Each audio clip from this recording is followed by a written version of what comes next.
Manila.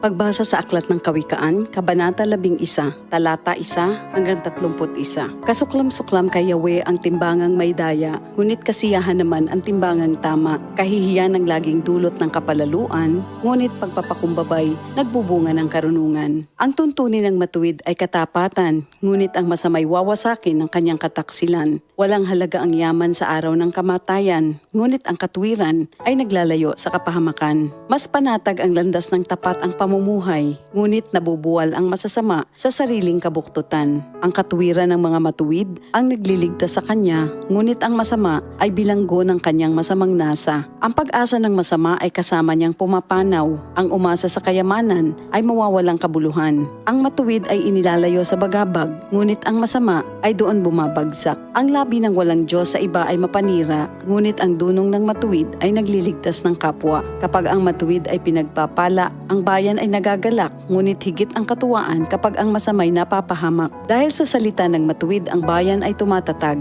ngunit sa kasinungalingan ng masama, ang lungsod ay nawawasak. Ang kapos sa kaalaman ay humahamak sa kapwa, ngunit laging tahimik ang taong may unawa. Walang maitatago sa bibig ng madaldal, ngunit ang tunay na kaibigan, iyong mapagkakatiwalaan. Sa kakulangan ng tuntunin ng bansa ay bumabagsak, ngunit sa payo ng nakararami, tagumpay ay tiyak. Ang nananagot para sa iba, sa gusot ay nasasadlak, ngunit ang ayaw gumarantiya ay malayo sa bagabag. Ang babaeng mahinhin ay nag-aani ng karangalan, ngunit ang walang dangal, tambakan ng kahihiyan. Lagi sa kahirapan ang taong tamad, ngunit masagana ang buhay ng isang masipag. Ang taong mabait ay nag-iimpok ng kabutihan, ngunit winawasak ng marahas ang sarili niyang buhay. Ano man ang anihin ng masama ay walang kabuluhan, ngunit ang gawang mabuti ay may pagpapalang taglay. Ang taong nasa matuwid ay makasusumpong ng buhay, ngunit ang landas ng masama ay patungo sa kamatayan. Ang kaisipang masama kay Yahweh ay kasuklam-suklam, ngunit ang lakad ng matuwid kay Yahweh ay kasiyahan. Ang taong masamay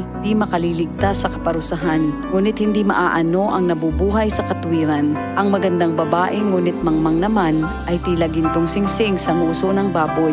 Anumang nais ng matuwid ay nagbubunga ng kabutihan, ngunit ang mahihintay lang ng masama ay kaparusahan. Ang taong mapagbigay ay lalong yumayaman, ngunit naghihirap ang tikom ng mga kamay. Ang taong matulungin sasagana ang pamumuhay, at ang marunong tumulong ay tiyak na tutulungan. Sinusumpa pa ng lahat ang nagkakait ng butil, ngunit pinupuri ang nagbibigay ng pagkain. Kung mabuti ang hangarin, ikaw ay igagalang. Kapag humanap ng gulo, iyon ay masusumpungan. Malalantang tila dahon ang nagtitiwala sa kanyang yaman, ngunit ang matuwid ay giginhawa tulad ng sariwang halaman. Ang nagpupunla ng gulo sa sariling sambahayan, mag-aani ng problema, gugulo ang pamumuhay. Ang taong mangmang at walang nalalaman ay alipin ng matalino habang siya'y nabubuhay. Buhay ang dulot ng matuwid na pamumuhay, at kamatayan naman ang hatid ng karahasan. Ang matuwid ay ginagantimpalaan dito sa lupa, ngunit paparusahan naman ang mga makasalanan at masasama. Ito ang salita ng Diyos.